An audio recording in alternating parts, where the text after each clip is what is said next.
ಎಲ್ಲ 8ನೇ ತರಗತಿ ವಿದ್ಯಾರ್ಥಿಗಳಿಗೆ ಮುಂಜಾನೆಯ ನಮಸ್ಕಾರಗಳು. ನಾನು ನಿಮ್ಮ ಸಮಾಜ ಗುರುಗಳಾದಂಥ ಸಂತೋಷ್ ಸರ್. ಇಲ್ಲಿ ಸಮಾಜವನ್ನು ನಾವು ಏನು ಮಾಡ್ಬೇಕಂತಂದ್ರೆ ಮೊದಲು ಉಪಘಟಕಗಳಾಗಿ ಅಧ್ಯಯನ ಮಾಡ್ತೀವಿ. ಹಾಗಾದ್ರೆ ಆ ಉಪಘಟಕಗಳು ಯಾವ್ಯಾವ ಅಂತಂದ್ರೆ ಸಮಾಜದೊಳಗೆ ಇತಿಹಾಸ, ಅರ್ಥಶಾಸ್ತ್ರ, ಭೂಗೋಳಶಾಸ್ತ್ರ ಮತ್ತು ಸಮಾಜಶಾಸ್ತ್ರ, ಇನ್ನು ವ್ಯವಹಾರ ಅಧ್ಯಯನ, ಹೀಗೆ ಏನು ಮಾಡ್ತೀವಿ ಅಂತಂದ್ರೆ 5-6 ಘಟಕಗಳಾಗಿ ಉಪಘಟಕಗಳಾಗಿ ಅಧ್ಯಯನ ಮಾಡುತ್ತೇವೆ. ಆ ಪೂರ್ವದೊಳಗೆ ನಿಮಗೆ ಮೊದಲು ಇತಿಹಾಸ ಭಾಗದೊಳಗೆ ಅಧ್ಯಾಯ 1 ಆಧಾರಗಳು, ಅಧ್ಯಾಯ 1 ಆಧಾರಗಳು. ಹಾಗಾದ್ರೆ ಅದಕ್ಕಿಂತ ಮೊದಲು ಏನು ಮಾಡ್ಬೇಕಂತಂದ್ರೆ ಇತಿಹಾಸ ಅಂದ್ರೆ ಏನು,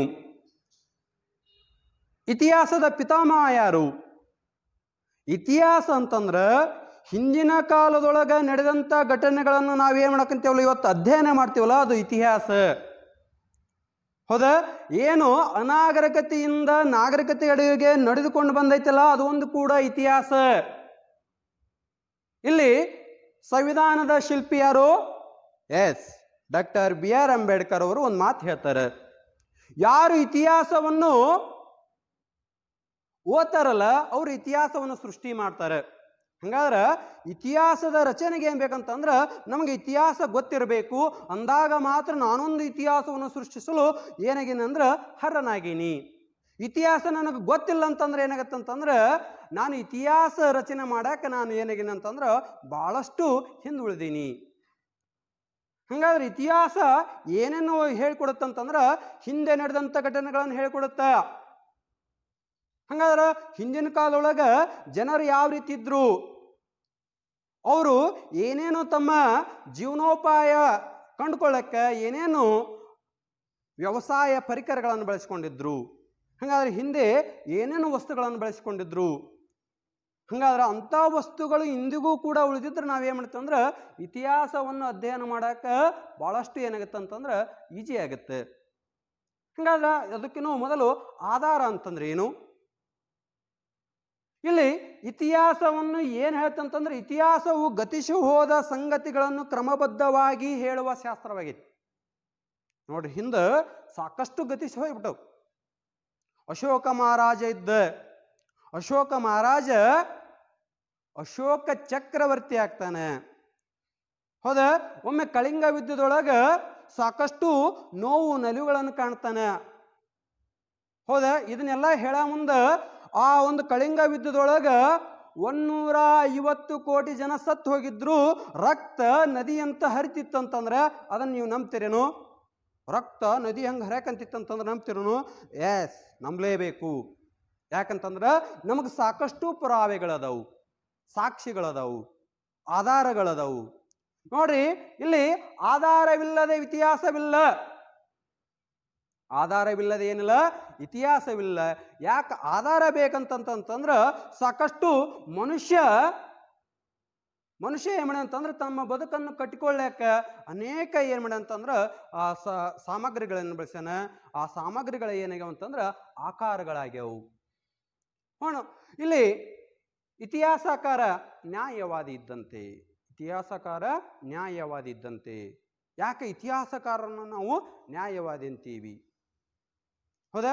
ಯಾಕೆ ಇತಿಹಾಸಕಾರನ ನ್ಯಾಯವಾದಿ ಅಂತೀವಂತಂದ್ರೆ ಒಬ್ಬ ಕೋರ್ಟ್ ಒಳಗೆ ಜಡ್ಜ್ ಇರ್ತಾನೆ. ಆ ಜಡ್ಜಿಗೆ ಏನು ಬೇಕಂತಂದ್ರೆ ಅಲ್ಲಿ ನ್ಯಾಯವಾದಿ ಇರುವಂತ ಅಲ್ಲಿ ತನಿಖೆ ನಡ್ತಿರ್ತೈತಿ. ಆ ತನಿಖೆ ಯಾವುದಾದ್ರೂ ಒಬ್ಬ ಅಪರಾಧಿ ಇದ್ರೆ ಆ ಅಪರಾಧಿ ಇಂಥ ಒಂದು ಕೊಲೆ ಮಾಡ್ಯಾನ, ಇಂಥ ಒಂದು ಕಳ್ಳತನ ಮಾಡ್ಯಾನ ಅಂತಂದ್ರೆ ನಾವು ಜಡ್ಜ್ ಮುಂದೆ ಸಾಬೀತುಪಡಿಸ್ಬೇಕಾದ್ರೆ ಅವರು ಮೊದಲು ಕೇಳೋದು ಏನಂತಂದ್ರೆ ಸಾಕ್ಷಿ ಪುರಾವೆಗಳನ್ನು ಕೇಳ್ತಾರೆ, ಆಧಾರಗಳನ್ನು ಕೇಳ್ತಾರೆ. ಹಾಗೆ ಇತಿಹಾಸಕಾರನು ಕೂಡ ಏನ್ ಮಾಡ್ತಾನಂತಂದ್ರೆ ಇತಿಹಾಸದ ಸಂಗತಿಗಳನ್ನು ಏನ್ ಮಾಡ್ತಾನಂದ್ರೆ ಕ್ರಮಬದ್ಧವಾಗಿ ಒಂದ್ ಕಡೆ ಸಂಗ್ರಹಿಸ್ತಾನೆ. ಆ ಸಂಗ್ರಹಿಸಿದಂತ ಮಾಹಿತಿಯನ್ನು ಏನ್ ಮಾಡ್ತಾನಂತಂದ್ರೆ ಒಮ್ಮೆ ವಿಮರ್ಶೆ ಮಾಡ್ತಾನೆ, ಇನ್ನೊಮ್ಮೆ ಏನ್ ಮಾಡ್ತಾನಂತಂದ್ರೆ ವಿಶ್ಲೇಷಣೆ ಮಾಡ್ತಾನ. ಆ ವಿಶ್ಲೇಷಣೆ ಮಾಡಿ ಏನ್ ಮಾಡ್ತಾನಂತಂದ್ರೆ ಆಮೇಲೆ ಒಂದು ಪುಸ್ತಕವನ್ನು ಪ್ರಕಟಣೆ ಮಾಡ್ತಾನೆ. ಪುಸ್ತಕದಲ್ಲಿ ಏನ್ ಮಾಡ್ತಾನಂತಂದ್ರೆ ಅದನ್ನ ಮುದ್ರಣ ಮಾಡ್ತಾನೆ. ಹೌದಾ? ಹಾಗಾಗಿ ಇತಿಹಾಸಕಾರ ಒಬ್ಬ ನ್ಯಾಯವಾದಿ ಇದ್ದಂತೆ. ಹಂಗಾದ್ರೆ ಆಧಾರ ಅಂದ್ರೆ ಏನು? ಹೌದಾ? ಆಧಾರ ಅಂತಂತಂದ್ರೆ ಮಾನವ ಸಮಾಜಗಳು ಹಿಂದಿನ ಕಾಲದೊಳಗೆ ಸಾಕಷ್ಟು ಪ್ರಾಚೀನ ಕಾಲದ ಮಾನವರು ಅಂತ ತಮ್ಮ ಅನುಕೂಲಕ್ಕೆ ತಕ್ಕಂತೆ ಏನೇನು ಬಳಸಿಕೊಂಡು ಹೋಗಿದ್ದಂಥ ವಸ್ತುಗಳು ಇವತ್ತಿಗೂ ಕೂಡ ಇರಬೇಕು. ಹೌದಾ? ಹಿಂದೆ ಸಾಕಷ್ಟು ವಸ್ತುಗಳನ್ನು ಮಾನವರು ಬಳಸ್ತಿದ್ರು. ಆ ಮಾನವರು ಬಳಸಿದಂಥ ವಸ್ತುಗಳು ಇಂದಿಗೂ ಕೂಡ ಉಳಿದುಕೊಂಡಿರ್ಬೇಕು, ಅಳಿದು ಹೋಗಿರಬಾರ್ದು. ಹೌದಾ? ನಮ್ಮ ಇತಿಹಾಸ ಅಧ್ಯಯನಕ್ಕೆ ಅವು ಏನು ಉಳಿದುಕೊಂಡಿರಬೇಕು. ಹಾಗಾದ್ರೆ ಹಿಂದಿನ ಮಾನವರು ಏನೇನು ತಮ್ಮ ಜೀವನಕ್ಕೆ ಉಪಯೋಗಿಸಿಕೊಂಡಿದ್ದ ಅಂತಂದ್ರೆ, ಜೀವನಕ್ಕೆ ಮಡಿಕೆ ಕುಡಿಕೆಗಳನ್ನು, ಕೆರೆ ಬಾವಿಗಳನ್ನು, ಅಷ್ಟೇ ಅಲ್ಲ ವ್ಯವಸಾಯದ ಪರಿಕರಗಳನ್ನು ಬಳಸಿಕೊಂಡಿದ್ರು. ಇನ್ನು ಸಣ್ಣ ಸಣ್ಣ ಗುಡಿಸಲನ್ನು ಕೂಡ ಕಟ್ಟಿಕೊಂಡಿದ್ರು. ಅವು ಏನಿಗೆ ಅಂತಂದ್ರೆ, ನಾವು ಉದಾಹರಣೆಗೆ ಹೇಳ್ಬೇಕಂತಂದ್ರೆ ಪಾಕಿಸ್ತಾನದ ಹತ್ತಿರ ಇರುವಂಥ ಕರ್ನೂಲ್ ಎಂಬ ಪ್ರದೇಶ ಬರುತ್ತೆ. ಆ ಕರ್ನೂಲ್ ಎಂಬ ಪ್ರದೇಶದಲ್ಲಿ ಮಾನವ ಹಿಂದೆ ಬೆಂಕಿ ಬೆಳೆಸಿದ್ದ ಎಂಬುದು ಕೂಡ ಇವತ್ತಿನೂ ಅಲ್ಲಿ ಏನು ಅಂದ್ರೆ ಬೂದಿಯ ಕುರುಗಳದವು. ಹಂಗಾದ್ರೆ ಬೂದಿಯ ಕುರುಗಳದವನಕ್ಕೆ ಇತಿಹಾಸಕಾರರು ಏನ್ ಮಾಡ್ತಾರ ಅಂತಂದ್ರೆ ಅವನ ತೆಗೆದು ಏನ್ ಮಾಡ್ತಾರ ಅಂತಂದ್ರೆ ಅದನ್ನ ವಿಮರ್ಶೆ ಮಾಡಿ ಏನ್ ಮಾಡ್ತಾರ ಅಂತಂದ್ರೆ ಸಾಕಷ್ಟು ವಿಶ್ಲೇಷಣೆ ಮಾಡಿ ನಮ್ಮ ಪಠ್ಯ ಪುಸ್ತಕದೊಳಗೆ ಪ್ರಕಟಣೆ ಮಾಡ್ತಾರೆ. ಹಾಗಾಗಿ ಇಲ್ಲಿ ಇತಿಹಾಸ ಕೂಡ ಏನ್ ಮಾಡತ್ತಂತಂದ್ರೆ ಸಾಕಷ್ಟು ಅಧ್ಯಯನ ಮಾಡಿ, ಹಾಗಾದ್ರೆ ಇತಿಹಾಸ ರಚನೆಗೆ ಬೇಕಾಗುವಂತ ಸಾಮಗ್ರಿಗಳೇ ಆಧಾರ. ಹಾಗಾದ್ರೆ ನಮ್ಗೆ ಇತಿಹಾಸ ರಚನೆಗೆ ಏನೇನು ಬೇಕಲ್ಲ ಆ ಎಲ್ಲಾ ಸಾಮಗ್ರಿಗಳು ನಮ್ಮ ಬಳಿ ಇದ್ರ ಅದೇನದು ಆಧಾರ ಎನಿಸ್ಕೊಳ್ಳುತ್ತೆ. ಹಾಗಾದ್ರೆ ಆಧಾರಗಳಲ್ಲಿ ನಾವು ಎರಡು ವಿಧ. ಆಧಾರಗಳಲ್ಲಿ ಎಷ್ಟು ವಿಧ? ಎರಡು ವಿಧ. ಆ ಎರಡು ವಿಧಗಳಲ್ಲಿ ಒಂದನೇದು ಸಾಹಿತ್ಯ ಆಧಾರಗಳು, ಎರಡನೇದು ಪುರಾತತ್ವ ಆಧಾರಗಳು. ಹಂಗಾದ್ರೆ ಸಾಹಿತ್ಯ ಆಧಾರಗಳು ಮತ್ತು ಪುರಾತತ್ವ ಆಧಾರಗಳು ನಮ್ಮ ಇತಿಹಾಸ ರಚನೆಗೆ ಬೇಕಾಗುವಂತ ಪ್ರಮುಖ ಆಧಾರಗಳಾಗ್ಯವು. ಸಾಹಿತ್ಯ ಆಧಾರ ಲಿಖಿತ ರೂಪ ಮತ್ತು ಮೌಖಿಕ ರೂಪದಲ್ಲಿದ್ರೆ, ಪುರಾತತ್ವ ಆಧಾರ ವಸ್ತುಗಳಲ್ಲಿ ಏನಾಗಿತ್ತು ಅಂತಂದ್ರೆ ಪ್ರಕಟಣೆಗೊಂಡೈತಿ, ವಸ್ತುಗಳಲ್ಲಿ ಏನಾಗಿತ್ತು ಅಂತಂದ್ರೆ ನಮ್ಗೆ ದೊರಕುತ್ತ. ಹಾಗಾಗಿ ಇಲ್ಲಿ ಸಾಹಿತ್ಯ ಆಧಾರಗಳಲ್ಲಿ ಏನ್ ಮಾಡ್ತೀವಿ ಅಂದ್ರೆ, ಸಾಹಿತ್ಯ ಅಂತಂದ್ರೆ ಏನು? ಬರವಣಿಗೆ ಅಥವಾ ಮೌಖಿಕವಾಗಿ ಹೇಳೋದು. ಆ ಸಾಹಿತ್ಯ ಆಧಾರಗಳಲ್ಲಿ ಎರಡು ವಿಧ ನೋಡ್ತೀವಿ. ಒಂದನೇದು ಲಿಖಿತ ಸಾಹಿತ್ಯ, ಎರಡನೇದು ಮೌಖಿಕ ಸಾಹಿತ್ಯ. ಲಿಖಿತ ಸಾಹಿತ್ಯ ಮತ್ತು ಮೌಖಿಕ ಸಾಹಿತ್ಯ. ಇಲ್ಲಿ ಲಿಖಿತ ಸಾಹಿತ್ಯ ಅಂದ್ರೇನು? ಬರವಣಿಗೆ ರೂಪದಲ್ಲಿರಬೇಕು. ಹೌದಾ? ಯಾವ ರೂಪದಲ್ಲಿರಬೇಕು? ಬರವಣಿಗೆ ರೂಪದಲ್ಲಿರಬೇಕು. ಆ ಬರವಣಿಗೆ ರೂಪದಲ್ಲಿರುವಂಥದ್ದನ್ನು ನಾವು ಹೇಳ್ತೀವಿ ಲಿಖಿತ ಸಾಹಿತ್ಯ ಅಂತ ಕರಿತೀವಿ. ಈ ಲಿಖಿತ ಸಾಹಿತ್ಯ ಏನ್ ಮಾಡ್ತಂದ್ರೆ ವಿವರಣೆಯ ಮೂಲಕ ಸಮಕಾಲೀನ ಇತಿಹಾಸವನ್ನು ನಮ್ಮ ಗಮನಕ್ಕೆ ಏನ್ ತರುತ್ತ? ಇಲ್ಲಿ ಲಿಖಿತ ಸಾಹಿತ್ಯ ತರುತ್ತ. ಹೌದಾ? ಸಾಕಷ್ಟು ಇಲ್ಲಿ ಲಿಖಿತ ಸಾಹಿತ್ಯದಲ್ಲಿ ಮತ್ತೆ ನಾವು ಎರಡು ವಿಧಗಳನ್ನು ನೋಡ್ತೀವಿ. ಲಿಖಿತ ಸಾಹಿತ್ಯದಲ್ಲಿ ಎಷ್ಟಿದೆ? ಎರಡು ವಿಧಗಳನ್ನು ನೋಡ್ತೀವಿ. ಆ ಎರಡೂ ವಿಧಗಳು ಯಾವ್ಯಾವು ಅಂತಂದ್ರೆ, ಒಂದನೇದು ದೇಶೀಯ ಸಾಹಿತ್ಯ, ಎರಡನೇದು ವಿದೇಶೀಯ ಸಾಹಿತ್ಯ. ಒಂದನೇದು ಯಾವುದು? ದೇಶೀಯ ಸಾಹಿತ್ಯ, ಎರಡನೇದು ವಿದೇಶಿ ಸಾಹಿತ್ಯ. ದೇಶೀಯ ಸಾಹಿತ್ಯ ಅಂತಂದ್ರ ನಮ್ಮ ಭಾರತೀಯರಿಂದಲೇ, ನಮ್ಮ ಭಾಷೆಯಲ್ಲೇ, ಅಂದ್ರೆ ನಾವು ಆಡುವಂತ ಸಾಕಷ್ಟು ಭಾಷೆಗಳದು ಭಾರತೀಯ ಒಳಗೆ. ಆ ಭಾರತೀಯ ಭಾಷೆಗಳಲ್ಲಿ ಏನಾಗುತ್ತಂದ್ರೆ ಸ್ವರಚನೆಯಿಂದ ಅಥವಾ ಬೇರೆ ಒಬ್ಬರ ರಾಜನ ಬಗ್ಗೆ ಬರೆದಿರ್ಬೋದು, ಅಥವಾ ಸ್ವರಚನೆಯಾಗಿ ಸಾಕಷ್ಟು ಸಾಹಿತ್ಯವನ್ನು ರಚನೆ ಮಾಡಿರ್ಬೋದು. ಅವಕ್ಕೆಲ್ಲ ಏನಂತೀವಿ ಅಂದ್ರೆ ದೇಶೀಯ ಸಾಹಿತ್ಯ ಅಂತ ಕರಿತೀವಿ. ದೇಶೀಯ ಸಾಹಿತ್ಯ ಅಂತಂದ್ರೆ ನಮ್ಮ ಭಾರತೀಯರಿಂದಲೇ, ನಮ್ಮವರಿಂದಲೇ, ನಮ್ಮ ದೇಶದವರಿಂದಲೇ ರಚಿತಗೊಂಡ ಸಾಹಿತ್ಯವನ್ನು ನಾವು ಏನು ಮಾಡ್ತೀವಿ? ದೇಶೀಯ ಸಾಹಿತ್ಯ ಅಂತ ಕರಿತೀವಿ. ಆ ದೇಶೀಯ ಸಾಹಿತ್ಯಗಳು ನಮ್ಮ ಭಾಷೆ, ಇನ್ನು ಎಲ್ಲ ಭಾಷೆಗಳ ಬೇರು ಅಥವಾ ಎಲ್ಲ ಭಾಷೆಗಳ ತಾಯಿಯ ಮೂಲ ಬೇರು ಯಾವುದಂತಂದ್ರೆ ಸಂಸ್ಕೃತ ಭಾಷೆ. ಆ ಸಂಸ್ಕೃತ ಭಾಷೆಗಳಲ್ಲಿ ಹಲವಾರು ಸಾಹಿತ್ಯಗಳು ರಚನೆಗೊಂಡೆವು. ಇನ್ನು ಪ್ರಾಕೃತ, ಕನ್ನಡ, ತೆಲುಗು, ತಮಿಳು, ಹಿಂದಿ, ಮರಾಠಿ, ಕಾಶ್ಮೀರಿ, ಹೀಗೆ ಸಾಕಷ್ಟು ಭಾಷೆಗಳಲ್ಲಿ ಏನಾಗಿತ್ತು ಅಂತಂದ್ರೆ ಇಲ್ಲಿ ಲಿಖಿತ ಅದರೊಳಗೆ ದೇಶೀಯ ಸಾಹಿತ್ಯಗಳು ರಚನೆಗೊಂಡವು. ಇಲ್ಲಿ ಉದಾಹರಣೆಗೆ ನೋಡ್ಬೇಕಾದ್ರೆ ಕೌಟಿಲ್ಯನ ಅರ್ಥಶಾಸ್ತ್ರ ನೋಡ್ರಿ. ಕೌಟಿಲ್ಯ ನಾವು ಪ್ರಾಚೀನ ಕಾಲದ ಅರ್ಥಶಾಸ್ತ್ರದ ಪಿತಾಮಹ ಯಾರು ಅಂತಂದ್ರೆ ಕೌಟಿಲ್ಯ ಅಂತ ಕರಿತೀವಿ. ಅವರು ಬರೆದಂತ ಅರ್ಥಶಾಸ್ತ್ರ ನೋಡಿ. ಅರ್ಥಶಾಸ್ತ್ರ ಕೇವಲ ಇವನು ಬರೆದಂತ ಅರ್ಥಶಾಸ್ತ್ರ ಎಕನಾಮಿಕ್ ಅಂದ್ರೆ ಅರ್ಥಶಾಸ್ತ್ರಕ್ಕೆ ಸಂಬಂಧಪಟ್ಟಿಲ್ಲ. ಹಾಗಾದ್ರೆ ಎದಕ್ಕೆ ಸಂಬಂಧಪಟ್ಟೈತೆ ಅಂತಂದ್ರೆ ಒಬ್ಬ ರಾಜನಾದವನಿಗೆ ಯಾವ ರೀತಿಯಾದಂತ ಗುಣಗಳಿರಬೇಕು, ಒಬ್ಬ ರಾಜನಾಗಬೇಕಾದ್ರೆ ಅವನಲ್ಲಿರುವಂತ ಕ್ಯಾರೆಕ್ಟರ್ಸ್ ಏನು. ಹೌದಾ? ಹಾಗಾಗಿ ಆ ಕ್ಯಾರೆಕ್ಟರ್ ಅಲ್ಲಿ ಏನ್ ಮಾಡ್ತಾನಂದ್ರ ಸಪ್ತ ಸಿದ್ಧಾಂತ ಅಂತಂದು ತರ್ತಾನೆ. ಹಂಗಾದ್ರೆ ಅವನು ರಾಜನಾದವನು ಸಪ್ತ ಸಿದ್ಧಾಂತದಲ್ಲಿ ಒಳಗೊಂಡ್ರೆ ಅವನ ಇಡೀ ಸಾಮ್ರಾಜ್ಯ ಯಾವ ರೀತಿ ಒಳಗೊಂಡಿರ್ಬೇಕಂತಂದ್ರೆ ಮಂತ್ರಿ ಮಂಡಲ ಸಿದ್ಧಾಂತದೊಳಗೆ ಇಲ್ಲಿ ಆ ಕೌಟಲ್ಯ ಏನ್ ಮಾಡ್ತಾನಂದ್ರ ಒಂದು ಮಂತ್ರಿ ಮಂಡಲ ಸಿದ್ಧಾಂತ 22 ಅಂಶಗಳನ್ನು ಒಳಗೊಂಡಂತಂದ ಒಂದು ಮಂತ್ರಿ ಮಂಡಲ ಸಿದ್ಧಾಂತ ಐತಿ. ಆ ಮಂತ್ರಿ ಮಂಡಲ ಸಿದ್ಧಾಂತದೊಳಗೆ 22 ಅಂಶಗಳನ್ನು ಒಳಗೊಂಡು ಒಂದು ಸಾಮ್ರಾಜ್ಯ ಅಂದ್ರೆ ಹಿಂಗಿರಬೇಕು, ಒಬ್ಬ ರಾಜನಾದವನು ಯಾವ ರೀತಿಯಾಗಿರಬೇಕು ಅನ್ನೋದೆಲ್ಲ ಎಲ್ಲ ಏನ್ ಮಾಡ್ಯಾನ ಅಂತಂದ್ರೆ ಅರ್ಥಶಾಸ್ತ್ರದೊಳಗ ಹೇಳ್ಯಾನ. ಅಷ್ಟೇ ಅಲ್ಲ, ಒಂದು ಸಾಮ್ರಾಜ್ಯ ಯಾವ ರೀತಿಯಾಗಿ ತನ್ನ ಖಜಾನೆಯನ್ನು ಉಪಯೋಗಿಸಿಕೊಳ್ಳಬೇಕು ಮತ್ತು ಬಳಸಿಕೊಳ್ಳಬೇಕು ನೋಡ್ರಿ, ಯಾವ ರೀತಿಯಾಗಿ ಅದನ್ನು ಸಂಗ್ರಹಣೆ ಮಾಡಬೇಕು, ಯಾವ ರೀತಿಯಾಗಿ ಅದನ್ನು ಬಳಸಿಕೊಳ್ಳಬೇಕು, ಅದು ಜನರ ಕ್ಷೇಮಾಭಿವೃದ್ಧಿಗಾಗಿ ಬಳಸಿಕೊಳ್ಬೇಕು ಅಂತಂದು ತನ್ನ ಅರ್ಥಶಾಸ್ತ್ರ ಒಂದು ಕೃತಿಯಲ್ಲಿ ಹೇಳ್ತಾನೆ.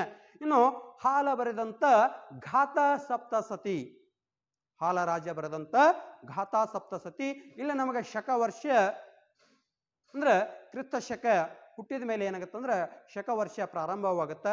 ಯೇಸು ಕ್ರಿಸ್ತ ಜನಿಸಿದ ನಂತರ ಏನಾಗುತ್ತಲ್ಲ ಆ ಕಾಲವನ್ನು ನಾವು ಶಕ ವರ್ಷ ಅಂತೀವಿ. ಅಂದ್ರೆ ಇಲ್ಲಿ ಏನು ಪ್ರಾಚೀನ ಹಿಂದಿನ ಕಾಲದೊಳಗಿತ್ತಲ್ಲ ಅದನ್ನ ಏನ್ ಮಾಡ್ತಾನೆ ಅಂತಂದ್ರೆ ಆಧುನಿಕತೆಗೆ ಏನ್ ಮಾಡ್ತಾನೆ ಅಂತಂದ್ರೆ ಹಾಲ ರಾಜ್ಯ ತರ್ತಾನ.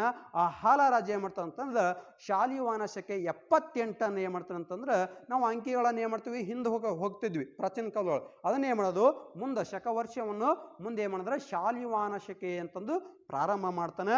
ಇನ್ನು ಪಂಪ ಬರದಂತ ವಿಕ್ರಮಾರ್ಜುನ ವಿಜಯ ನೋಡ್ರಿ, ಸಾಕಷ್ಟು ಪಂಪ ಏನ್ ಅಂತಂದ್ರೆ ವಿಕ್ರಮಾರ್ಜುನ ವಿಜಯದೊಳಗೆ ಇಲ್ಲಿ ಯಾವ ರೀತಿಯಾಗಿ ವಿಕ್ರಮಾರ್ಜುನ ಇದು ಅರ್ಜುನ ಯಾವ ರೀತಿಯಾಗಿ ಯುದ್ಧಗಳನ್ನು ಗೆಲ್ತಿದ್ದ, ಅಷ್ಟೇ ಅಲ್ಲ ಸಾಕಷ್ಟು ಏನ್ ಅಂತಂದ್ರೆ ಅಲ್ಲಿ ಅರ್ಜುನನ ಬಗ್ಗೆ ಉತ್ಪ್ರೇಕ್ಷವಾಗಿ ಸಾಕಷ್ಟು ಇಲ್ಲಿ ಏನ್ ಅಂದ್ರೆ ವಿಕ್ರಮಾರ್ಜುನ ವಿಜಯದೊಳಗೆ ಬರೆದಾನ.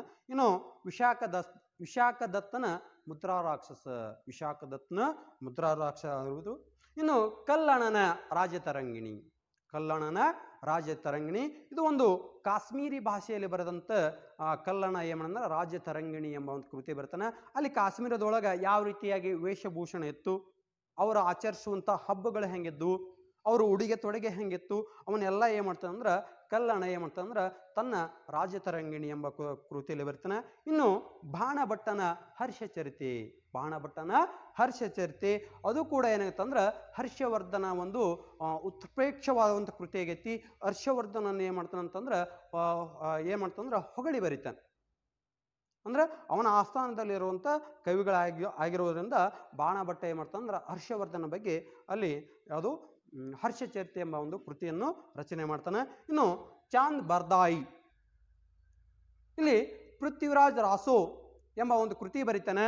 ಇವನು ಚಾಂದ್ ಬರ್ದಾಯಿ ಏನ್ ಮಾಡ್ತಾನಂತಂದ್ರೆ 3ನೇ ಪೃಥ್ವಿರಾಜ್ ಚೌಹಾಣ್, ಅಂದ್ರೆ ಇಲ್ಲಿ 1ನೇ ತರಾನ್ ಯುದ್ಧದಲ್ಲಿ ಸಂಪೂರ್ಣವಾಗಿ ಮೊಹಮ್ಮದ್ ಗೋರಿಯನ್ನು ಸೋಲಿಸಿ ಬಿಡ್ತಾನೆ. ಆ ಒಂದು ಚಾಂದ್ ಬರ್ದಾಯಿ ಆ ಒಂದು 1ನೇ ತರಾನ್ ಏನು ಯುದ್ಧ ಇತ್ತಲ್ಲ 1191 ನಡೆದಿತ್ತಲ್ಲ ಆ ಯುದ್ಧವನ್ನು ಹೊಗಳಿ ಬರೀತಾನೆ.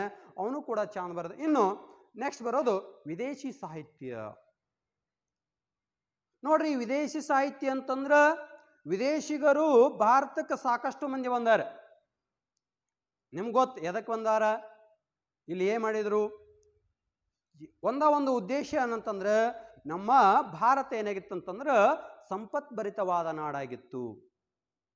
ಹಾಗಾಗಿ ಯುರೋಪಿಯನ್ನರು ಏನ್ ಮಾಡಿದೆ ಅಂತಂದ್ರೆ ಸಮುದ್ರದ ಮೂಲಕ ಸಾಕಷ್ಟು ಏನ್ ಮಾಡಿದೆ ಅಂತಂದ್ರೆ ಐರೋಪ್ಯರು ಏನ್ ಮಾಡಿದೆ ಅಂತಂದ್ರೆ ಭಾರತಕ್ಕೆ ಪ್ರವಾಸದ ವ್ಯಾಪಾರಿಗಳಾಗಿ, ಪ್ರವಾಸಿಗರಾಗಿ, ಯಾತ್ರಿಗಳಾಗಿ, ಅಷ್ಟೇ ಅಲ್ಲ ತಮ್ಮ ಅನುಕೂಲಕ್ಕೆ ತಕ್ಕಂತೆ ಏನ್ ಮಾಡಿದ್ರು ಅಂತಂದ್ರೆ ಭಾರತವನ್ನು ಉಪಯೋಗಿಸಲು ಪ್ರಾರಂಭ ಮಾಡ್ತಾರೆ.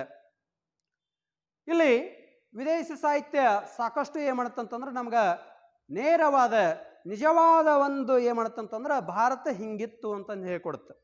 ಇಲ್ಲಿ ಒಂದು ನೆನಪಿಟ್ಕೋರಿ, ದೇಶೀಯ ಸಾಹಿತ್ಯದಲ್ಲಿ ರಚನೆಗೊಂಡಿರುವಂಥ ಅನೇಕ ಕೃತಿಗಳಾಗಿರ್ಬೋದು, ಬರವಣಿಗೆ ಆಗಿರ್ಬೋದು, ಹೌದಾ, ಅವನು ನಾವು ಮೌಖಿಕವಾಗಿ ಹೇಳಿರ್ಬೋದು, ಅವೆಲ್ಲ ಕೂಡ ಏನಾಗಿತ್ತು ಅಂತಂದ್ರೆ ಒಬ್ಬ ರಾಜನ ಅಧೀನದಲ್ಲಿ ನಾನು ಅಧೀನಂತಂದ್ರೆ, ನಾನು ಮಂತ್ರಿ ಇದೀನಿ ಅಂತಂದ್ರೆ, ಅಥವಾ ಅವನ ಆಸ್ಥಾನದಲ್ಲಿ ನಾ ಕವಿ ಆಗಿನ ಅಂತಂದ್ರೆ ನಾ ಏನ್ ಮಾಡ್ತೀನಿ ಅಂತಂದ್ರೆ ಆ ರಾಜ್ಯ ತಪ್ಪು ಮಾಡಿದ್ರು ಆ ತಪ್ಪು ಕಾಣಿಸಂಗಿಲ್ಲ, ಅವ್ ಮಾಡಿದ್ದು ನಿಜ ಅಂತ ತೋರಿಸ್ತೀವಿ. ಯಾಕಂತಂದ್ರೆ ಇಲ್ಲಿ ಕೂಡ ಹಂಗಾಗೈತಿ. ಇಲ್ಲಿ ಒಬ್ಬ ರಾಜ ಆಗಿರ್ಬೋದು. ಇಲ್ಲಿ ಉದಾಹರಣೆಗೆ ಬಾಣಭಟ್ಟ ಏನು ಮಾಡ್ಯಾನ, ಹರ್ಷಚರಿತನ ಆಸ್ಥಾನದೊಳಗದನೆ. ಆ ಆಸ್ಥಾನದೊಳಗಿರುವಂಥ ಸಂದರ್ಭದೊಳಗೆ ಏನಾಗತ್ತಂತಂದ್ರೆ ಅವನ ಒಬ್ಬ ಉತ್ಪ್ರೇಕ್ಷವಾಗೈತದ, ಒಬ್ಬ ರಾಜನನ್ನು ಹೊಗಳಿ ಬರೆಯೋದಾಗೈತಿ. ಆದ್ರೆ ವಿದೇಶಿ ಸಾಹಿತ್ಯದೊಳಗೆ ಹಂಗಲ್ಲ. ವಿದೇಶಿ ಸಾಹಿತ್ಯದೊಳಗೆ ಅವರು ಕಣ್ಣಾರೆ ಕಂಡಂತೆ ಅವ್ರೇನ್ ಮಾಡ್ತಾರ, ಮೊದಲು ವಿಸಿಟ್ ಕೊಡ್ತಾರೆ, ಒಂದು ಆಸ್ಥಾನಕ್ಕೆ ವಿಸಿಟ್ ಕೊಡ್ತಾರೆ. ಅವ್ರು ಹೇಳಿದ್ದು ಬರ್ಕೊಂತಾರೆ. ಹೌದಾ? ಹೇಳಿದ್ದು ಬರ್ಕೊಂಡ್ರು ಕೂಡ ಏನಾಗತ್ತಂತಂದ್ರೆ ಅಲ್ಲಿ ಅವು ಕೂಡ ಏನಾಗತ್ತಂತಂದ್ರೆ ನೆಕ್ಸ್ಟ್ ಏನ್ ಮಾಡ್ತಾರೆ ಅಂತಂದ್ರೆ ಅವರು ಎಲ್ಲ ಈ ಒಂದು ಸಾಮ್ರಾಜ್ಯವನ್ನು ಸುತ್ತುವರಿತಾರೆ. ಹೌದಾ? ಒಂದು ಯಾವುದಾದ್ರೂ ಸಾಹಿತ್ಯ ವಾಸ್ತುಶಿಲ್ಪ ಆಗಿರ್ಬೋದು, ಅವನ್ನೆಲ್ಲ ಅವಲೋಕನ ಅಬ್ಸರ್ವ್ ಮಾಡ್ತಾರೆ. ಇನ್ನು ಮೆಗಸ್ತಾನಿಸನ ಹಿಂಡಿಕಾ ಕೃತಿ, ಪಾಯಿಯಾನನ ಗೋಕೋಕಿ, ಉಯೆನ್ಸ್ತಾಂಗನ ಸಿಹುಕಿ, ಟಾಲೆಮಿ ಬರೆದಂಥ ಜಿಯೋಗ್ರಫಿ, ಬಾಬರ್ ಬರೆದಂಥ ತುಜ್ ಕಿ ಬಾಬ್ರಿ. ಹೌದಾ? ಬಾಬರ್ ಏನು ಮಾಡ್ತಾನಂತಂದ್ರೆ ತನ್ನ ಒಂದು ಆತ್ಮಚರಿತ್ರೆಯನ್ನು ತಾನು ಏನೇನು ಸಾಧನೆ ಮಾಡ್ಯಾನ. ಹೌದಾ? ಮೊಘಲರ ಇದ್ರೊಳಗೆ ಮೊದಲು ಬಂದವನು ಯಾರು ಅಂತಂದ್ರೆ ಬಾಬರ್. ಅರಬದೊಳಗೆ ನಮ್ಮ ದೆಹಲಿ ಸುಲ್ತಾನರಲ್ಲಿ ಪ್ರಪ್ರಥಮವಾಗಿ ಮುಸ್ಲಿಮರ ಕಾಲಿಟ್ಟಿದ್ದು ಎಲ್ಲಿ ಅಂತಂದ್ರೆ ಬಾಬರನ ಕಾಲ. ಸಂಪೂರ್ಣವಾಗಿ ಮಧ್ಯಯುಗ ಕಾಲದಲ್ಲಿ ಆಳ್ವಿಕೆ ಮಾಡಿದವರು ಯಾರು ಅಂತಂದ್ರೆ ಮೊಘಲರು. ಆ ಮೊಘಲರ ಸ್ಥಾಪಕ ಯಾರು ಅಂತಂದ್ರೆ ಬಾಬರ್ ಯಾವ ರೀತಿಯಾಗಿ ತನ್ನ ಸಾಮ್ರಾಜ್ಯವನ್ನು ಸ್ಥಾಪನೆ ಮಾಡಿದೆ ಅದು ಒಂದು ಎಲ್ಲಿ ಯಾವ ಕೃತಿಯಲ್ಲಿ ನಮಗೆ ಕಂಡು ಬರುತ್ತಂತಂದ್ರೆ ತುಜ್ ಕಿ ಬಾಬ್ರಿ ಎಂಬ ಒಂದು ಕೃತಿಯಲ್ಲಿ. ಇದಕ್ಕೆ ಇನ್ನೊಂದು ಹೆಸರು ಕರೀತಾರೆ ಬಾಬರ್ ನಾಮ ಅಂತಂದು ಕೂಡ ಕರೀತಾರೆ. ಹೀಗೆ ಸಾಕಷ್ಟು ಏನಿದೆ ಅಂತಂತಂದ್ರೆ ನಮಗೆ ಲಿಖಿತ ಸಾಹಿತ್ಯದಲ್ಲಿ ದೇಶೀಯ ಸಾಹಿತ್ಯ, ವಿದೇಶಿ ಸಾಹಿತ್ಯ. ವಿದೇಶಿ ಸಾಹಿತ್ಯ ಕೂಡ ಸರಿ ಅನ್ನೋಕೆ ಬರಲ್ಲ. ಯಾಕಂತಂದ್ರೆ ಇವ್ರಿಗೆ ನಮ್ಮ ಭಾಷೆನೇ ಅರ್ಥ ಆಗ್ತಿದ್ದಿಲ್ಲ. ನಮ್ಮ ಭಾಷೆ ಅರ್ಥ ಆಗ್ತಿದ್ದಿಲ್ಲ. ಅದು ಒಂದು ಸಮಸ್ಯೆದಿಂದ ಇವರು ಕೂಡ ಒಮ್ಮೆ ಅಂತಂದ್ರೆ ರಾಜನ ಒಂದು ಆಶ್ರಯದಲ್ಲಿ ಅವನು ಹೊಗಳಿ ಬರೆದಿರಬಹುದು ಎಂಬ ಒಂದು ಕಲ್ಪನೆ ನಮ್ಮಲ್ಲಿ ಬರಬಹುದು. ವಿದ್ಯಾರ್ಥಿಗಳೇ, ಈಗಾಗಲೇ ಸಾಹಿತ್ಯದಲ್ಲಿ ಲಿಖಿತ ಸಾಹಿತ್ಯದಲ್ಲಿ ಪ್ರಕಾರಗಳನ್ನು ನೋಡಿದ್ವಿ. ಆ ಸಾಹಿತ್ಯದ ಎರಡನೇ ಪ್ರಕಾರವಾದಂಥ ಮೌಖಿಕ ಸಾಹಿತ್ಯ. ಮೌಖಿಕ ಅಂತ ಅಂದ್ರೇನು? ಒಬ್ಬರ ಬಾಯಿಂದ ಅಂದ್ರೆ ನಮ್ಮಿಂದ ಇನ್ನೊಬ್ಬರಿಗೆ ಹೇಳೋದು. ಹಂಗಾದ್ರೆ ಒಬ್ಬರಿಂದ ಒಬ್ಬರಿಗೆ ಬಾಯಿ ಮಾತಿನ ಮೂಲಕ ಹರಿದು ಬಂದಿರುವ ಕತೆ ಆಗಿರಬಹುದು, ಲಾವಣಿ ಹಾಡುಗಳಾಗಿರಬಹುದು, ಐತಿಹಾಸಿಕ ಕಥೆಗಳಾಗಿರಬಹುದು, ಜಾನಪದ ಗೀತೆಗಳಾಗಿರಬಹುದು.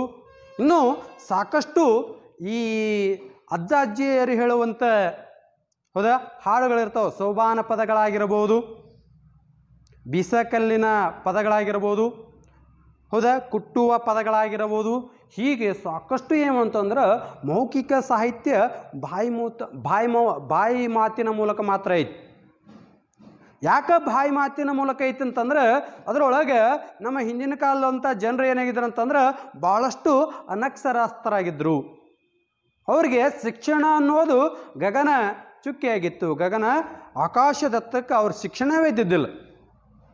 ಹಾಗಾಗಿ ಎಲ್ಲ ಸಾಹಿತ್ಯ ಮೌಖಿಕ ಸಾಹಿತ್ಯ ಏನಾಗೈತೆ ಅಂತಂದ್ರೆ ಕೇವಲ ಬಾಯಿ ಮಾತಿನ ಮೂಲಕ ಐತಿ.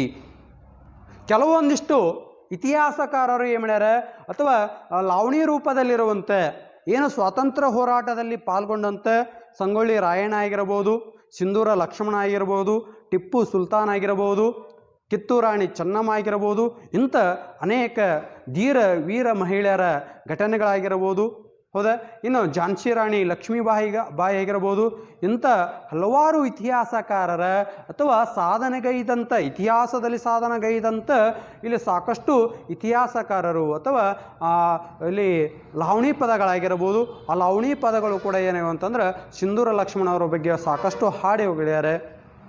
ಹೀಗೆ ಸಾಕಷ್ಟು ಏನೈತೆ ಅಂತಂದ್ರೆ ಮೌಖಿಕ ಸಾಹಿತ್ಯ ಕೇವಲ ಬಾಯಿ ಮಾತಿನ ಮೂಲಕ ಏನಾಗೈತೆ ಅಂತಂದ್ರೆ ನಮಗೆ ಇವತ್ತು ಕಂಡು ಬರುತ್ತಾ. ಅವೆಲ್ಲೂ ಕೂಡ ಬರವಣಿಗೆ ರೂಪದಲ್ಲಿಲ್ಲ.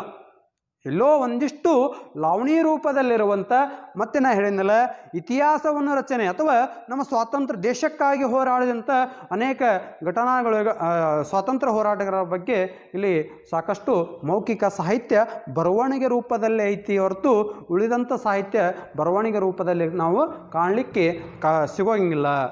ಇನ್ನು ಈ ಎಲ್ಲ ಲಿಖಿತ ಸಾಹಿತ್ಯ ಆಗಿರ್ಬೋದು, ಮೌಖಿಕ ಸಾಹಿತ್ಯ ಆದಮೇಲೆ ಇನ್ನೊಂದು ಆಧಾರಗಳಲ್ಲಿ ಪ್ರಮುಖವಾಗಿ ಏನು ಮಾಡ್ತೀವಿ ಅಂತಂದ್ರೆ ಪುರಾತತ್ವ ಆಧಾರಗಳು. ಪುರಾತತ್ವ ಆಧಾರಗಳಂತಂದ್ರೆ ಸಾಕಷ್ಟು ಹಿಂದಿನ ಕಾಲದೊಳಗೆ ಏನೆಲ್ಲ ಘಟನೆಗಳು ನಡೆದವು ಅಷ್ಟೇ ಅಲ್ಲ, ನಮಗೆ ಅನೇಕ ಅವಶೇಷಗಳು ಸಿಕ್ಕವು. ಭೂಮಿಯನ್ನು ಅಗದು ತೆಗೆದು ಅವನ ವಿಶ್ಲೇಷಣೆ ಮಾಡಿ ನಮ್ಮ ಅಧ್ಯಯನಕ್ಕೆ ಒಳಪಡಿಸಿದ್ರಲ್ಲ, ಅವನ್ನೆಲ್ಲ ನಾವು ಪುರಾತತ್ವ ಆಧಾರಗಳಂತೀವಿ. ಹೌದಾ?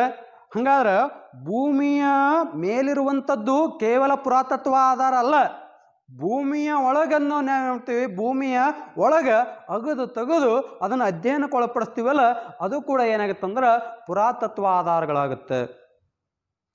ಹಂಗಾದ್ರೆ ಪುರಾತತ್ವ ಆಧಾರಗಳನ್ನು ನಾವು ನೋಡಬೇಕಾದ್ರೆ ಅದರೊಳಗೆ 4 ಪ್ರಕಾರಗಳನ್ನು ನೋಡ್ತೀವಿ. ಆ 4 ಪ್ರಕಾರಗಳು ಯಾವ್ಯಾವು ಅಂತಂದ್ರೆ ಶಾಸನಗಳು, ನಾಣ್ಯಗಳು, ಸ್ಮಾರಕಗಳು, ಇತರೆ ಅವಶೇಷಗಳು.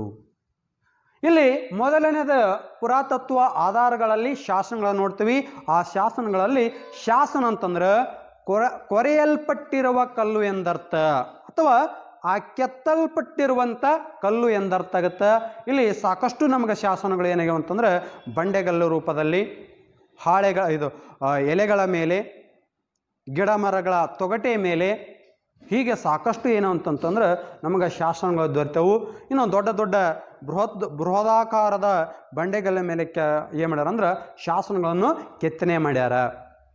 ಹಂಗಾದ್ರೆ ಶಾಸನಗಳನ್ನು ನಾವು ಅಧ್ಯಯನ ಮಾಡೋದ್ರಿಂದ ಏನಾಗುತ್ತೆ ಅಂತಂದ್ರೆ ಇಲ್ಲಿ ಶಾಸನಗಳು ಇತಿಹಾಸವನ್ನು ಏನಾಗುತ್ತಂದ್ರೆ ನೇರವಾಗಿ ನಾವು ಏನಂತಂದ್ರೆ ನಂಬಲು ಹರವಾದಂಥ ಒಂದು ಪುರಾವೆ ಆಗೈತಿ, ಒಂದು ಆಧಾರವಾಗೈತಿ. ಯಾಕಂತಂದ್ರೆ ಕಲ್ಲು ಬಂಡೆ ಮೇಲೆ ಕೆತ್ತಿದಂಥ ಶಾಸನಗಳು ಇಂದಿಗೂ ನಮ್ಗೆ ಅನೇಕಗಳು ಸಿಗ್ತಾವು, ಸಾಕಷ್ಟು ಅಂತಂದ್ರೆ ಇಲ್ಲಿ ಭಾರತದೊಳಗೆ 24,000 ಕಲ್ಲು ಬಂಡೆಯ ಶಾಸನಗಳು ಸಿಗ್ತಾವೆ. ಇನ್ನು ಎಲೆಗಳ ಮೇಲೆ, ಹೌದಾ, ಮಣ್ಣಿನ ಮೇಲೆ ಕೂಡ ಏನು ಮಾಡ್ಯಾರ ಅಂತಂದ್ರೆ ಶಾಸನಗಳನ್ನು ಕೆತ್ತಲು ಪ್ರಯತ್ನ ಮಾಡ್ಯಾರ. ಆದರೆ ಮಣ್ಣಿನ ಮೇಲೆ ಕೆತ್ತಿದಂಥ ಶಾಸನಗಳು ನಮಗೆ ಇವತ್ತಿಗಾದರೂ ಸಿಕ್ಕಿಲ್ಲ. ಆದರೆ ಎಲೆಗಳ ಮೇಲೆ, ಹೌದಾ, ಇನ್ನು ಕಲ್ಲುಗಳ ಮೇಲೆ, ಅರಮನೆಯ ಮುಂಭಾಗದಲ್ಲಿ ಕೆತ್ತನೆ ಮಾಡ್ಯಾರ. ಸಾಕಷ್ಟು ಏನು ಅಂತಂದ್ರೆ ಶಾಸನಗಳು ಕಲ್ಲಿನ ಮೂಲಕ ಸಿಕ್ಕವು. ಅದರೊಳಗೆ ಭಾರತದೊಳಗೆ ಇಲ್ಲಿ ಅಶೋಕನ ಶಾಸನಗಳು ನಮಗೆ ಮೊಟ್ಟ ಮೊದಲಿಗೆ ಸಿಗ್ತವು. ಅಲ್ಲಿ ಆರಂಭಿಕ ಶಾಸನ ಕೂಡ ಅಶೋಕನ ಶಾಸನ ಅಂತಂದು ಕರ್ತೀವಿ. ಅವು ಎಲ್ಲ 17ರಿಂದ 18 ಶಾಸನಗಳು ಅಲ್ಲಿ ಅಶೋಕ ಕೆತ್ತನೆ ಮಾಡ್ಯಾನ. ಅವು ಎಲ್ಲ ಬ್ರಾಹ್ಮಿ ಲಿಪಿಯಲ್ಲಿ, ಯಾವ ಲಿಪಿಯೊಳಗದವು? ಬ್ರಾಹ್ಮಿ ಲಿಪಿಯಲ್ಲಿ ಅದಾವು. ಅದರೊಳಗೆ ಪ್ರಾಕೃತ ಭಾಷೆಯನ್ನು ಒಳಗೊಂಡಂತೆ ಬ್ರಾಹ್ಮಿ ಲಿಪಿಯಲ್ಲಿ ಅನೇಕ ಅಶೋಕನ ಶಾಸನಗಳು. ಇನ್ನು ಪುಲಕೇಶಿಯ ಐಹೊಳೆ ಶಾಸನ, ಕಾರವೇಲನ ಆತಿಗುಂಪ ಶಾಸನ, ಹೀಗೆ ಸಾಕಷ್ಟು ನಮಗೆ ಶಾಸನಗಳು ಸಿಗ್ತವು.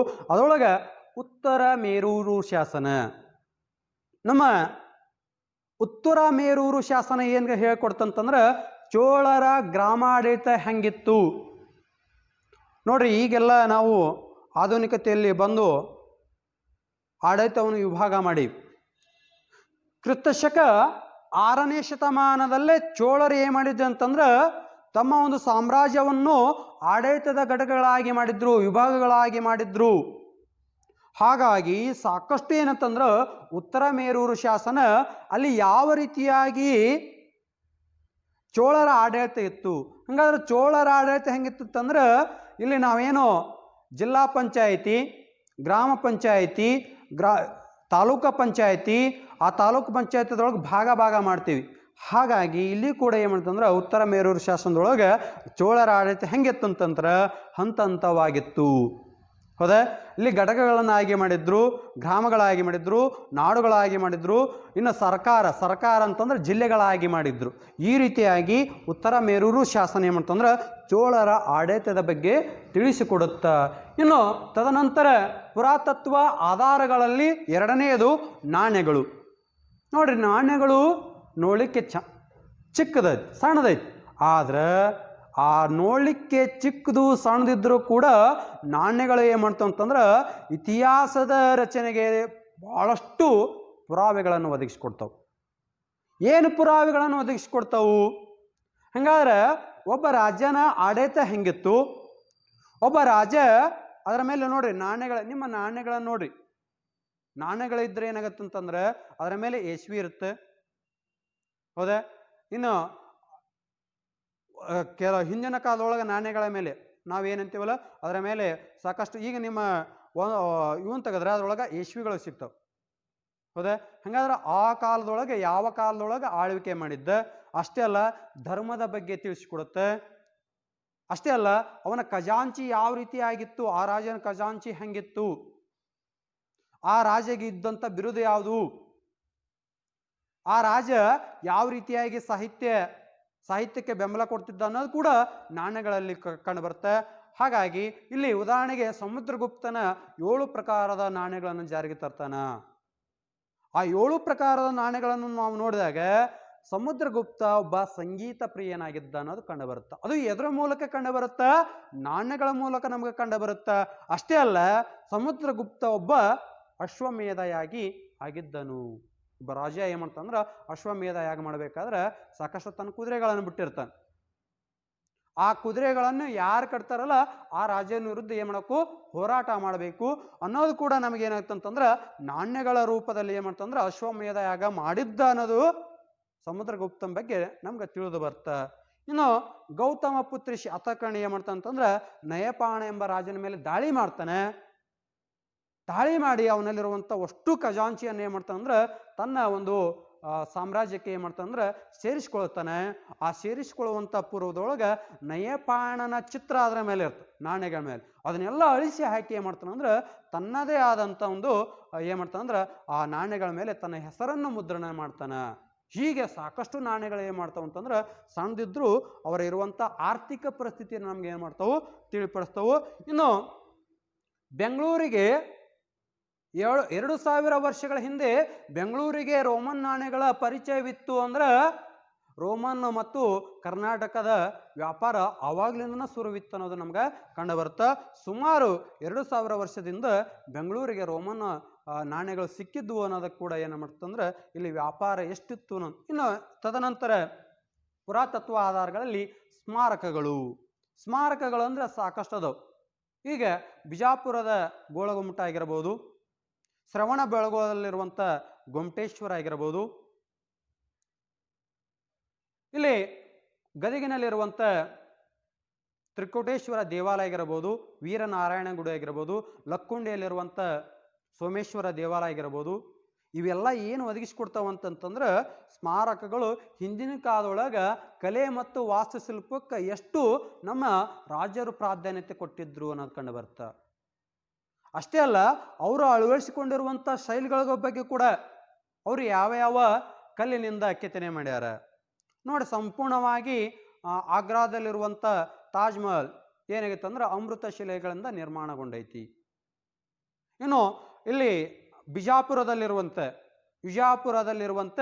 ಗೋಳಗುಮ್ಮಟ ಒಂದು ಸಲ ಕೂಗಿದ್ರೆ 7 ಸಲ ಕೂಗುತ್ತೆ. ಅದಕ್ಕೆ ನಾವೇನಂತಂದ್ರೆ ಪಿಸುಗುಟ್ಟಿನ ಗ್ಯಾಲರಿ ಅಂತ ಕರಿತೀವಿ. ಹೀಗೆ ಸ್ಮಾರಕಗಳು ಕೂಡ ಏನಾಗತ್ತಂದ್ರೆ ನಮಗೆ ಇತಿಹಾಸ ರಚನೆಗೆ ಸಾಕಷ್ಟು ಏನ್ ಮಾಡ್ತಂದ್ರೆ ಕೋಟೆಗಳದಾವು, ಕೊತ್ತಲುಗಳದಾವು. ಲಕ್ಕುಂಡಿ ಒಳಗೆ 101 ಬಾವಿಗಳಿದ್ದು, 101 ಗುಡಿಗಳಿದ್ದು, 101 ಲಿಂಗಗಳಿದ್ದು. ಹೌದಾ? ಕಲ್ಯಾಣಿ ಚಾಲುಕ್ಯರ ಕಾಲದೊಳಗೆ ಇದ್ವು ಅನ್ನೋದು ಕಂಡು ಬರ್ತಾ. ಆ ಇದ್ವು ಅನ್ನೋದಕ್ಕೆ ನಮ್ಗೆ ಏನ್ ಬೇಕಂತಂದ್ರೆ ಆಧಾರಗಳು ಬೇಕು. ಆ ಆಧಾರಗಳೆಲ್ಲ ಎಲ್ಲಿ ಸಿಗ್ತಾವಂತಂದ್ರೆ ಸ್ಮಾರಕಗಳ ರೂಪದೊಳಗೆ ಸಿಗ್ತಾವು. ಇನ್ನು ತದನಂತರ ಇತರೆ ಅವಶೇಷಗಳು ಬರ್ತಾವು. ನೆಕ್ಸ್ಟ್ ಬರೋದು ಯಾವುದು? ಇತರೆ ಅವಶೇಷಗಳು ಬರ್ತಾವು. ಆ ಇತರೆ ಅವಶೇಷಗಳಲ್ಲಿ ಏನಾಗುತ್ತಂತಂದ್ರೆ ಸಾಕಷ್ಟು ನಮಗೆ ಏನ್ ಮಾಡ್ತಂತಂದ್ರೆ ಇತಿಹಾಸ ರಚನೆಗೆ ಏನಾಗುತ್ತಂದ್ರೆ ಸಾಕಷ್ಟು. ಹಂಗಾರೆ ಇತರೆ ಅವಶೇಷಗಳು ಅಂತಂತಂದ್ರೆ ಮುದ್ರೆ ಆಗಿರಬಹುದು, ಮಡಿಕೆ ಚೂರುಗಳಾಗಿರಬಹುದು. ನಮ್ಮ ಭೂಮಿ ಒಳಗೆ ಸಾಕಷ್ಟು ಹುದುಗಿ ಹೋಗ್ಯವು. ಆ ಹುದುಗಿ ಹೋದಂಥ ಅವಶೇಷಗಳನ್ನು ನಾವು ಹೊರಗೆ ತೆಗಿಬೇಕಾದ್ರೆ ಕೇವಲ ಏನಾಗತ್ತಂತಂದ್ರೆ ನಾವು ಹೊರಗೆ ತೆಗೆದು ಅದನ್ನ ಇದು ಮಾಡಂಗಿಲ್ಲ. ಅದನ್ನ ಏನು ಮಾಡ್ಬೇಕಂತಂದ್ರೆ ವಿಮರ್ಶೆ ಮಾಡಬೇಕು, ವಿಶ್ಲೇಷಣೆ ಮಾಡಬೇಕು. ವಿಶ್ಲೇಷಣೆ ಮಾಡಿ ಅಧ್ಯಯನಕ್ಕೆ ಒಳಪಡಿಸಿದಾಗ ಮಾತ್ರ ಏನಾಗತ್ತಂತಂದ್ರೆ ಅದು ಹಂಗಾದ್ರೆ ಇಲ್ಲಿ ಇಂಗಾಲ 14ರ ವಿಧಾನಕ್ಕೆ ಒಳಪಡಿಸಿದಂಥ ಸಂದರ್ಭದಲ್ಲಿ ಇಂಗಾಲ 14ರ ವಿಧಾನಕ್ಕೆ ಅಂದ್ರೆ ಹಿಂದಿನ ಕಾಲದೊಳಗೆ ಸತ್ತಂತ ದೇಹವನ್ನು ಮಾಡ್ತಿದ್ರು, ಮಣ್ಣಿನೊಳಗೆ ಹೋಗ್ತಿದ್ರು, ಅವನ ಅಗಿಯೊಳಗೆ ನಮ್ಮ ಮೂಳೆಗಳು ಸಾಕಷ್ಟು ಸಿಕ್ಕವು. ಹಂಗಾದ್ರೆ ಆ ಸಾಕಷ್ಟು ಸಿಕ್ಕಂತ ಮೂಳೆಗಳನ್ನು ಏನ್ ಮಾಡಿದ್ರು ಅಂತಂದ್ರೆ ಇಂಗಾಲ 14ರ ವಿಧಾನಕ್ಕೆ ಒಳಪಡಿಸಿದಾಗ ಮನುಷ್ಯ ಎಷ್ಟು ಕಾಲ ವರ್ಷಗಳ ಬದುಕ್ತಿದ್ದ. ಅಷ್ಟೇ ಅಲ್ಲ, ಈಗ ಏನ್ ಮಾಡಕಂತೀವಿ ಅಂತಂದ್ರೆ ನಾವು ಸತ್ತ ಪ್ರಾಣಿಗಳನ್ನು ಹೊರಾಕ್ತೀವಿ, ಅಂದ್ರೆ ಎಲ್ಲೋ ರಸ್ತೆ ಬದಿ ಒಳಗೆ ಬಿಡ್ತೀವಿ. ಆದ್ರೆ ಹಿಂದಿನ ಕಾಲದೊಳಗೆ ಹಂಗಿದ್ದಿದ್ದಿಲ್ಲ. ಯಾವ ರೀತಿಯಾದ ವಿಧಾನಗಳನ್ನು ಅನುಸರಿಸ್ತಿದಂದ್ರೆ ಸತ್ತ ಪ್ರಾಣಿಗಳಾಗಿರಬಹುದು, ಪಕ್ಷಿಗಳಾಗಿರಬಹುದು, ಅಥವಾ ಗಿಡ ಮರಗಳು ಅವಶೇಷಗಳು ಒಳ ಹುದುಗಿ ಹೋಗಿರ್ತಾವಲ್ಲ, ಅವುಗಳನ್ನ ಏನ್ ಮಾಡ್ತಿದ್ರು ಅಂತಂದ್ರೆ ಎಲ್ಲ ಹಿಂದಿನ ಕಾಲದ ಜನರು ಒಳಗೆ ಹುಗಿತಿದ್ರು. ಉಗಿದಂಥ ಸಂದರ್ಭದಲ್ಲಿ ಅದನ್ನು ಇಂಗಾಲ 14ಕ್ಕೆ ಒಳಪಡಿಸಿ ಎಷ್ಟು ಹಿಂದಿನ ಕಾಲದೊಳಗೆ ಪ್ರಾಣಿಗಳು ಎಷ್ಟು ವರ್ಷಗಳ ಕಾಲ ಬದುಕ್ತಿದ್ವು ಅನ್ನೋದು ಕೂಡ ಕಂಡು ಬರುತ್ತೆ. ಅಷ್ಟೇ ಅಲ್ಲ, ಮನುಷ್ಯ ಎಷ್ಟು ವರ್ಷಗಳ ಕಾಲ ಬದುಕ್ತಿದ್ದ ಅನ್ನೋದು ಕೂಡ ಕಂಡು ಬರುತ್ತೆ. ಹಿಂದಿನ ಕಾಲದೊಳಗೆ ಮನುಷ್ಯ ಸಾಕಷ್ಟು ಏನ್ ಮಾಡ್ಯಾನಂತಂದ್ರೆ ಆ ಭೂಮಿಯೊಳಗೆ ಹುದುಗಿಟ್ಟಾನ ನಿಧಿಗಳನ್ನು. ಈಗೇನೋ ನಾವು ನಿಧಿ ಅಂತೀವಲ್ಲ, ಅವು ನಿಧಿಗಳಲ್ಲ. ಹಿಂದಿನ ಕಾಲದೊಳಗೆ ನಮ್ಗೆ ಯಾವ ತ್ರಿಜೂರಿ ಕಬಾಡು ಏನೂ ಇದ್ದಿದ್ದಿಲ್ಲ ತೆಗೆದಿಟ್ಕನಕ್ಕೆ.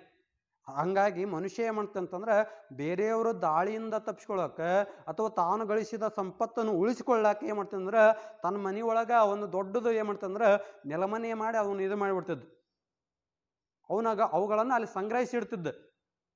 ಆ ಸಂಗ್ರಹಿಸಿಟ್ಟಂಥವುಗಳೇನಕ್ಕ ಅಂದ್ರೆ ಸಾಕಷ್ಟು ಮಳೆಯಾಗಿ ಅಥವಾ ಅತಿವೃಷ್ಟಿ ಅನಾವೃಷ್ಟಿಯಾಗಿ ಏನಕ್ಕ ಅಂತಂದ್ರೆ ಭೂಮಿ ಭೂಕಂಪನ ಆದ್ರೆ ಭೂಮಿ ಕುಸಿದು ಹೋಗ್ತಿತ್ತು. ಅವಾಗ ಅಲ್ಲೇ ಏನಾಗ ಅಂತಂದ್ರೆ ಜನರು ಸತ್ತು ಹೋಗ್ಯಾರ, ಆ ನಿಧಿಗಳು ಕೂಡ ಅಲ್ಲೇ ಆಗ್ಯಾವ. ಇನ್ನು ನಮ್ಮ ಅನೇಕ ದೇವಾಲಯಗಳಲ್ಲಿ ಏನಾಗ್ಯಾವ ಅಂತಂದ್ರೆ ನಿಧಿ ಅದಾವು ಅಂತಂದು ಕೇಳ್ಪಡ್ತೀವಿ. ಅವು ನಿಧಿ ಅಲ್ಲ. ನಮ್ಮ ಹಿಂದೂ ರಾಜರು ಏನ್ ಮಾಡ್ತಂದ್ರೆ ದೇವಾಲಯಗಳನ್ನು ಕಟ್ಟಿಸ್ಬೇಕಾದ್ರೆ ಅಲ್ಲಿ ಏನ್ ಮಾಡ್ತಂದ್ರೆ ನಿಧಿಗಳನ್ನು ಆ ಒಂದು ಗರ್ಭಗುಡಿ ಇರ್ತತ್ತಲ್ಲ ಅದ್ರೊಳಗೆ ಸಂಗ್ರಹಿಸಿ ಇಡ್ತಿದ್ರು. ಆ ಸಂಗ್ರಹಿಸಿಡಕ್ಕೆ ಮೂಲ ಕಾರಣ ಅಂತಂದ್ರೆ ಯಾರಾದರೂ ದಾಳಿ ಮಾಡಿದ್ರೆ ಅಲ್ಲಾದ್ರೂ ಉಳಿತಾವನ್ನೋ ಒಂದು ಪ್ರಸಂಗಕ್ಕೆ ಮಾತ್ರ ಅವನು ಏನ್ ಮಾಡ್ತಂದ್ರೆ ಅವಶೇಷಗಳನ್ನು ಇಡ್ತಿದ್ರು. ಹಾಗಾಗಿ ಇಲ್ಲಿವರೆಗೂ ಆಧಾರಗಳೆಂಬ ಪಾಠವನ್ನು ಸಂಪೂರ್ಣವಾಗಿ ಕೇಳಿದ್ರಿ. ಆ ಸಂಪೂರ್ಣವಾಗಿ ಕೇಳುವಂಥ ಪೂರ್ವದೊಳಗೆ ನಿಮ್ಗೆ ಆಧಾರಗಳಂದ್ರೆ ಏನನ್ನೋದು ಕಲ್ಪನೆ ಇತ್ತು. ಆ ಕಲ್ಪನೆಯಾಗ ಮೀರಿ ಇಲ್ಲಿ ಏನಾಗಂತಂದ್ರೆ ಆಧಾರಗಳು ಎಂಬ ಪಾಠದಲ್ಲಿ ಸಂಪೂರ್ಣವಾಗಿ ನೀವು ಅಧ್ಯಯನ ಮಾಡಿರಿ. ಇದರ ಮೇಲೆ ನಿಮಗೇನು ಪಠ್ಯ ಪುಸ್ತಕದಲ್ಲಿರುವಂಥ ಹಿಂದಿನ ಪ್ರಶ್ನೆ ಉತ್ತರ ಅದಾವಲ್ಲ, ಆ ಪ್ರಶ್ನೆ ಉತ್ತರಗಳನ್ನು ಸರಿಯಾಗಿ ಬಿಡಿಸಿ ನೀವೇನು ಮಾಡ್ಬೇಕಂತಂದ್ರೆ ನಮ್ಮ ವಾಟ್ಸಪ್ ಗ್ರೂಪಿಗೆ ಅದನ್ನು ಹಾಕಬೇಕು. ನಾವು ಕೂಡ ಏನು ಮಾಡ್ತೀವಿ ಅಂತಂದ್ರೆ ನಿಮಗೆ ನೋಟ್ಸನ್ನು ಏನು ಮಾಡ್ತೀವಿ ಅಂತಂದ್ರೆ ವಾಟ್ಸಪ್ ಗ್ರೂಪ್ನಲ್ಲಿ ಕಳಿಸ್ತೀವಿ. ಅದರೊಳಗೆ ಏನಾದರೂ ನಿಮ್ಗೆ ಸಂದೇಹ ಪ್ರಶ್ನೆ ಕೇಳೋದಾದರೆ ನೇರವಾಗಿ ಆ ವಾಟ್ಸಪ್ ಮೂಲಕ ವಾಯ್ಸ್ ಮೆಸೇಜ್ ಕಳಿಸಿ ನೀವು ಈ ರೀತಿ ಸಮಸ್ಯೆ ಇದ್ರೆ ಆ ಸಮಸ್ಯೆಗೆ ನಾವು ಸ್ಪಂದನೆ ಮಾಡ್ತೀವಿ. ಎಲ್ಲ ವಿದ್ಯಾರ್ಥಿಗಳಿಗೆ ಆಧಾರಗಳು ಎಂಬ ಪಾಠ ಕೇಳಿದಂಥ 8ನೇ ತರಗತಿ ವಿದ್ಯಾರ್ಥಿಗಳಿಗೆ ಹೃತ್ಪೂರ್ವಕವಾದ ಧನ್ಯವಾದಗಳು.